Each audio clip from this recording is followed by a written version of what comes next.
সারা driving মাইভিং করে আইছি, পুরো মাথা কষ্ট চলে যায়। সো আমরা আস্তে আস্তে অনেক লেট হয়ে গেছে আসলে চাঁদপুর যে আসবো এরকম কোনো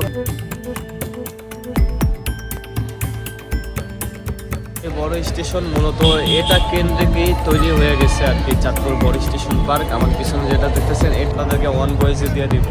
তো এই সেই তিন নদীর মোহনা, পদ্মা, মেঘনা এবং টাকা আগে 40 টাকা ছিল, এখন দেখলাম যে 10 টাকা বাড়াইছে, 50 টাকা করে। চাঁদপুর থেকে চট্টগ্রামের উদ্দেশ্যে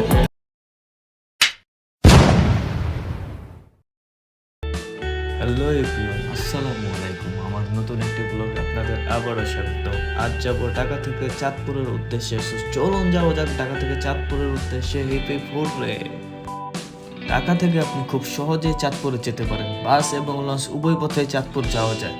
তবে চাঁদপুর যাওয়ার সব থেকে সহজ এবং ভালো উপায় হচ্ছে নদীপথ। প্রতিদিন সদরঘাট থেকে সকাল 6টা থেকে রাত 12টা পর্যন্ত প্রতি ঘন্টায় ঘন্টায় চাঁদপুরের উদ্দেশ্যে লঞ্চ ছেড়ে যায়।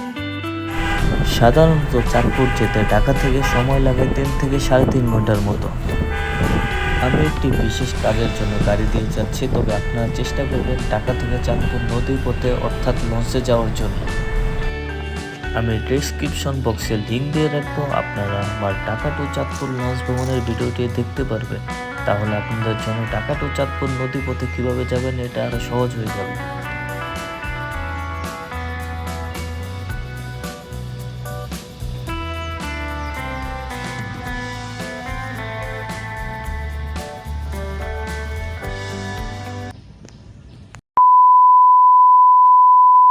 শুভ বিকাল চাঁদপুর থেকে। সো অলরেডি আমি আছি কালীবাড়ি ট্রেন স্টেশন। এখান থেকে চাঁদপুর থেকে চট্টগ্রামের উদ্দেশ্যে ট্রেনগুলো চলে যায়। খুব রিসেন্টলি হঠাৎ করে চাঁদপুরে আসলাম, বা তাহলে ভাবলাম যে একটা ব্লগ বানিয়েই ফেলি, লঞ্চে যাওয়ার ট্রাই করব।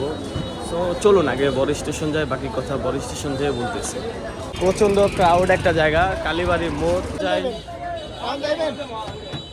সো আমরা পার পারসন 10 টাকা করে বড় স্টেশনের উদ্দেশ্যে যাইতেছি। আপনারা কালীবাড়ি মোড় এসে বড় স্টেশনকে পেয়ে যাবেন। চলেন যাওয়া যাক বড় স্টেশন। চলে আসলাম চাঁদপুর বড় স্টেশন পার্কে।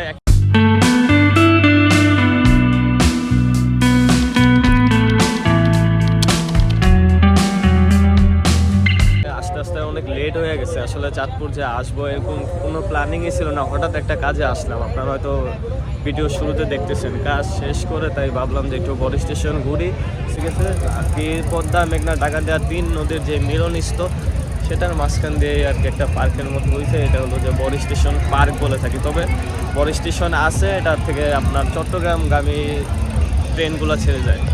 এই হলো চাঁদপুরের সেই রক্তধারা। সো চাঁদপুর এই রক্তধারা মুক্তিযোদ্ধার অনেক ইতিহাস আছে, আমি ইতিহাসটা গুগল করে আপনাদেরকে ওয়ান ভয়েসে দিয়ে দিব। বাংলাদেশের চাঁদপুর জেলার মুক্তিযোদ্ধা শহীদদের স্মরণে তৈরি করা একটি স্থাপনা বা স্মৃতিসৌধ। মুক্তিযুদ্ধে চাঁদপুরের অনেক স্বাধীনতাগামী গণহত্যার শিকার হন, তাদের স্মরণে 1911 সালে নির্মিত হয় রক্তধারা স্মৃতিসৌধ। 3 নদীর মোহনাতে আপনার ট্রলার পেয়ে যাবেন। আধা ঘন্টার জন্য 50 টাকা নেবে জনপ্রতি।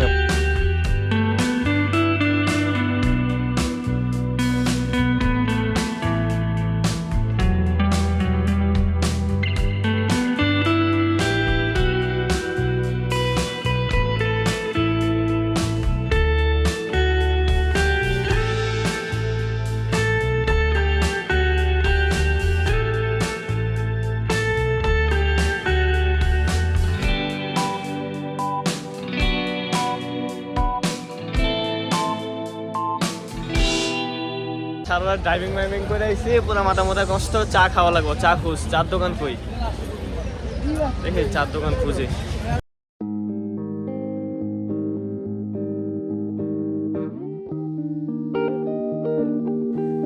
আপনারা চাইলে আমার সাথে ফেসবুকেও জয়েনিং করতে পারেন। আমার ফেসবুক আইডির লিঙ্ক ডিসক্রিপশন লিঙ্কে দিয়ে রাখবো।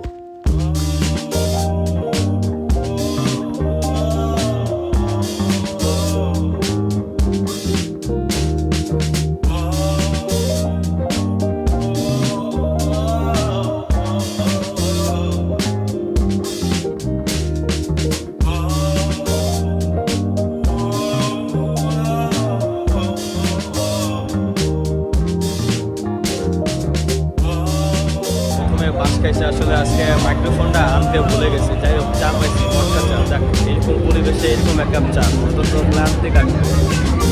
তো ওইরকম আমাদের ঢাকার মতো বেটার না, তবে চলে। এরকম 3 নদীর মোহনার পাশে এরকম চা পাওয়াটাই তো মুশকিল, তাও আর মার্কেট কাপে। সো আপাতত চা খাই, আসছি আপনাদের সাথে পরে কথা বলতে।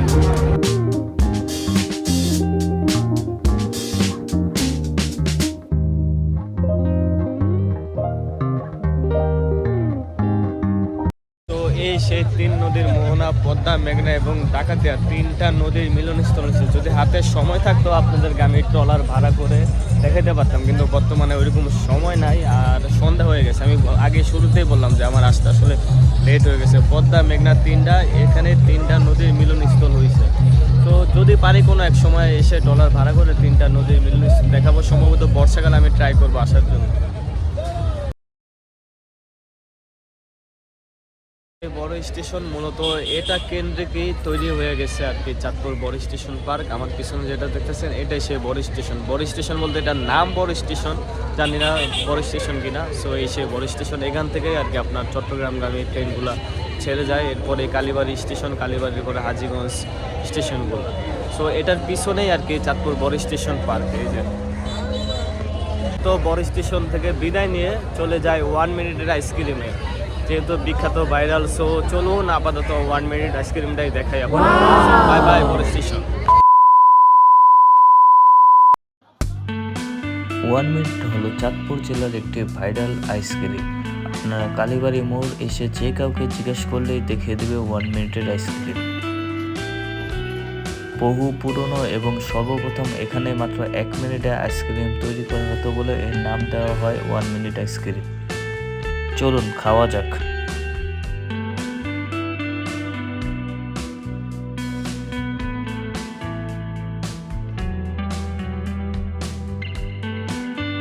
অলরেডি 20 ডিগ্রি নাকি 16 ডিগ্রি চলতেছে জানি না। যাই হোক, চলে আসলাম 1 মিনিটের আইসক্রিমে। এসে 1 মিনিটের আইসক্রিম বিখ্যাত। আর মূল্য আগে 40 টাকা ছিল, এখন দেখলাম যে 10 টাকা বাড়াইছে, 50 টাকা করে। তো আপনারা কালীবাড়ি এসে যে কাউকে জিজ্ঞাসা করলেই 1 মিনিটের আইসক্রিমটা দেখাই দেবে। ধন্যবাদ। 2,000 years later. শুভ সকাল বললেও ভুল হবে, শুভ দুপুর, কারণ গ্রামের মানুষ খুব সকাল সকাল ঘুম থেকে ওঠে। তো এখন বাজে অলরেডি 10:30। গ্রামে ক্ষেতের মাঝখানে, বিলের মাঝখানে হাঁটাহাঁটি করতেছে। আমার পিছনে ক্ষেত, সামনে ক্ষেত, ডানে ক্ষেত। আসলে শীতকালে গ্রামে আসলে কি এই জিনিসগুলো দেখা যায়। সো আপনারা যতটুকু সম্ভব গ্রামে আসবেন, এসে ঘোরাঘুরি করবেন।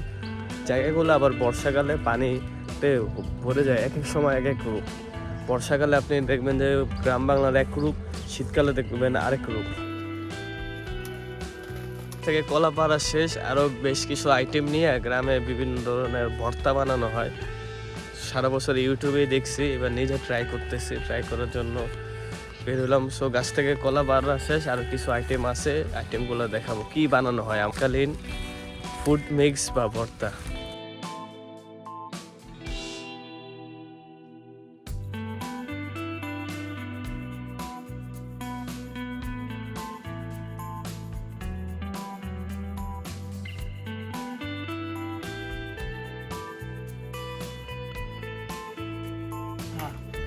আমাদের বর্তমানের আইটেম অলরেডি নেওয়া হয়েছে। গাছের কলা, জলপাই, গাছের চালটা, তেঁতুল, কামরাঙ্গা, লবণ। সো গ্রামে আসলে এই ভর্তাটা আপনারা মিস করবেন না।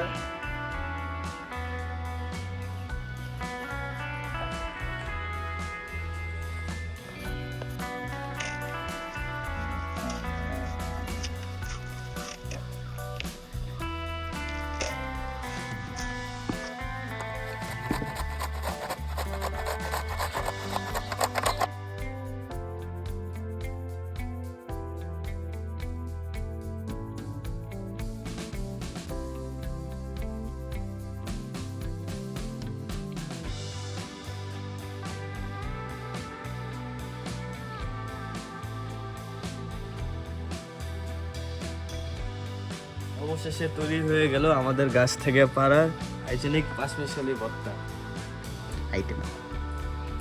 সুপার।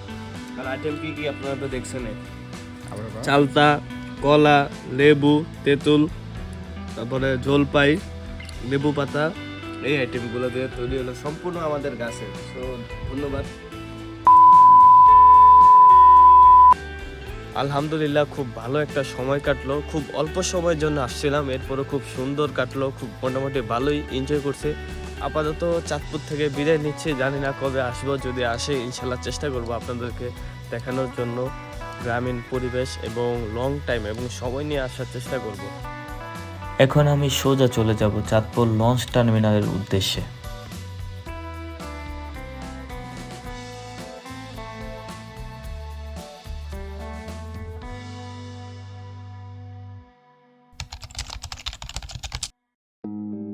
ঠিক চাঁদপুর থেকেও আপনারা সকাল 6টা থেকে রাত 12টা পর্যন্ত আধা ঘন্টা পর পর লঞ্চ পেয়ে যাবেন। তবে যারা ডে ট্যুরে আসবেন তারা চেষ্টা করবেন 5টা অথবা 6টা লঞ্চ ধরতে। যারা চাঁদপুর ডে ট্যুরে আসবেন তারা এরকম 5টা লঞ্চে করে চাঁদপুর থেকে ঢাকা ব্যাক করতে পারবেন।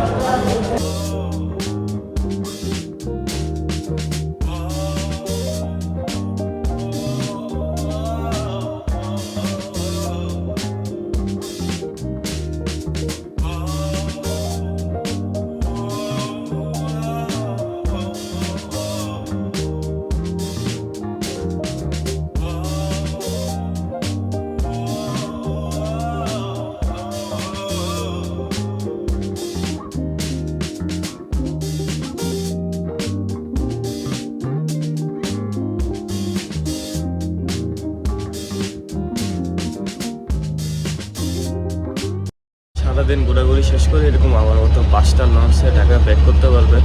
আর 3 ঘন্টা আদারউইজ ঢাকা যেতে 3 থেকে 3.5 ঘন্টার মতো লাগে। 3 থেকে 3.5 ঘন্টার মতো যেতে আপনাদের এক্সট্রা করে কেবিন বা সিট নেওয়া প্রয়োজন নেই। নদী ভ্রমণ করতে করতেই নেবে। আর ট্যাক্সি নিয়ে 200 টাকা, যেটা আমি ঢাকা থেকে চাঁদপুর আসার ব্লগে আপনাদেরকে দেখিয়েছি। সো চলুন ঢাকা যাওয়া যাক। চলুন ঢাকা যেতে যেতে আমরা চাঁদপুর জেলা সম্পর্কে জানি। চাঁদপুর জেলা বাংলাদেশের দক্ষিণ পূর্বাঞ্চলের চট্টগ্রাম বিভাগের একটি প্রশাসনিক অঞ্চল। পদ্মা, মেঘনা ও ডাকাতিয়া নদীর মিলনস্থলে এ জেলা অবস্থিত। ইলিশ মাছের অন্যতম প্রজনন অঞ্চল হিসেবে চাঁদপুরকে ইলিশের বাড়ি চাঁদপুর নামেও ডাকা হয়।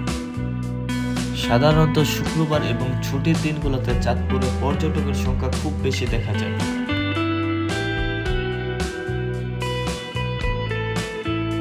ডে ট্যুর এবং নদী ভ্রমণের জন্য চাঁদপুর জেলাটাই সব থেকে বেশি জনপ্রিয়।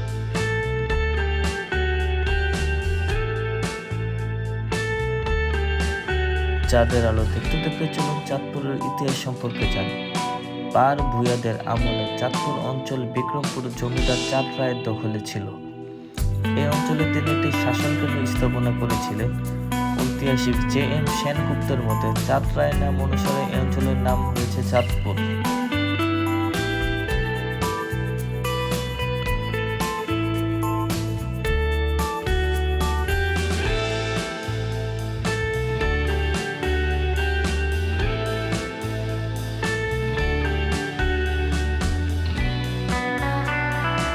এই পর্যন্ত যারা ভিডিওটি দেখেছেন তাদেরকে অনেক অনেক ধন্যবাদ। আর কারা কারা ডে ট্যুরে চাঁদপুর গিয়েছেন কমেন্টে জানাবেন কিন্তু।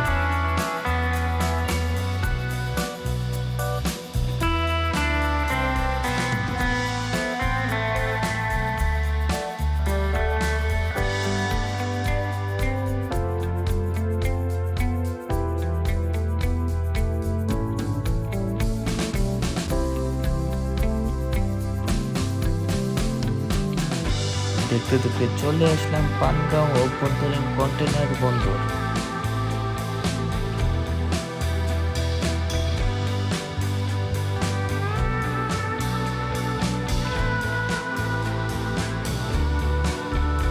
আর আজকের চাঁদটি ছিল অসাধারণ, আলহামদুলিল্লাহ।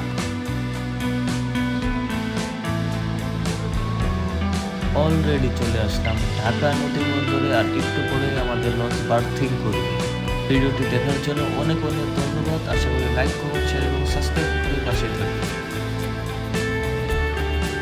আলহামদুলিল্লাহ 3 ঘন্টার লম্বা একটা জার্নি করার পর অবশেষে চলে আসলাম ঢাকা নদী বন্দরে। পুরো ভিডিওটি দেখার জন্য অনেক অনেক ধন্যবাদ। আশা করি লাইক, কমেন্ট, শেয়ার এবং সাবস্ক্রাইব করে পাশে থাকবেন। Bye bye Chandpur. দেখা হবে অন্য কোনো ট্যুরে, অন্য কোনো জায়গায়। Bye bye.